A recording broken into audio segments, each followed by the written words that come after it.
কিছুদিন আগেই সভাপতি পদ হারিয়েছেন অনুব্রত মণ্ডল, তবুও যেন বীরভূমের রামপুরহাটে কেষ্টময় মহামিছিল। অনুব্রত মণ্ডলের বড় বড় কাটআউট দেখে মনে হচ্ছিল অনুব্রত ডাকেই আজকের এই মিছিল।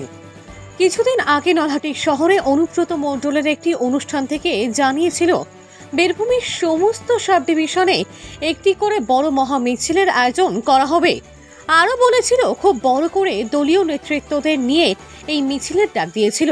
তারপরেই অনুব্রত মণ্ডলের সভাপতির পদ থেকে কোর কমিটির সদস্য হয় এবং যেখানে পুনরায় চেয়ারপারসন করা হয় ডেপুটি স্পিকার আশিস বন্দ্যোপাধ্যায়কে।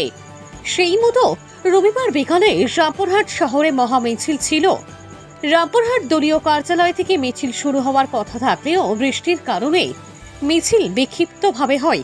আশিস বন্দ্যোপাধ্যায় মিছিলে হাঁটলেও অনুব্রত মণ্ডল কাজল শেখ হুটখোলা গাড়িতে মিছিলে ঘোরেন। আগে আগে চলে অনুব্রত মণ্ডলের গাড়ি। সেই গাড়িতে ছিলেন সিউড়ির বিধায়ক বিকাশ রায়চৌধুরী, লাভপুরের বিধায়ক রানা সিং। পেছনে কাজলের গাড়িতে ছিলেন সাংসদ শতাব্দী রায়, অসিত মাল। মিছিলের সামনে দলীয় কর্মীরা কেষ্টর নেতৃত্বের লড়াই করা স্লোগান দেন। মিছিলের সামনে পেছনে কেষ্টর বড় বড় কাটআউট দেখে মনে হচ্ছিল কোর কমিটি নয়, এখনো বীরভূমে দল চলছে অনুব্রত মণ্ডলের নেতৃত্বেই।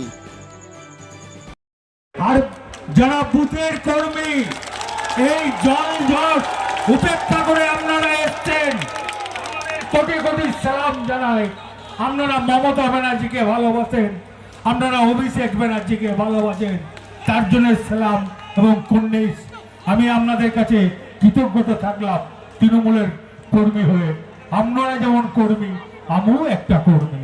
বন্ধু, এই জল ঝড়ে এসেছেন, আপনাদের ধন্যবাদ জানাই আমি। এবং আমার বন্ধু লোক দিদি আছে, অনেক পরিশ্রম করেছেন। আমরা মমতা বন্দ্যোপাধ্যায়ের সৈনিক, আমরা অভিষেক বন্দ্যোপাধ্যায়ের সৈনিক। এই প্রাকৃতিক বিপর্যয়ের দিনে আমরা আরেকবার প্রমাণ করে দিলেন। আমরা জানেন এই বাংলার বুকে আমাদের মাননীয় মুখ্যমন্ত্রী মমতা বন্দ্যোপাধ্যায় 2011 সালে বাংলার মসজিদে বসার পরে 2011 থেকে 2025 মাত্র কয়েক বছরের ব্যবধানে অভাবনীয় পরিবর্তন ঘটিয়েছেন। শিক্ষা, স্বাস্থ্য, কর্মসংস্থান, সুশাসন, বাসস্থান প্রত্যেকটি ক্ষেত্রে।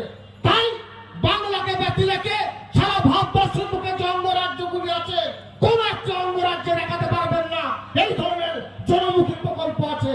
তাই আপনার এখানে যারা আছে আমার সংগ্রামী লড়াকু সৈনিক বন্ধুদেরকে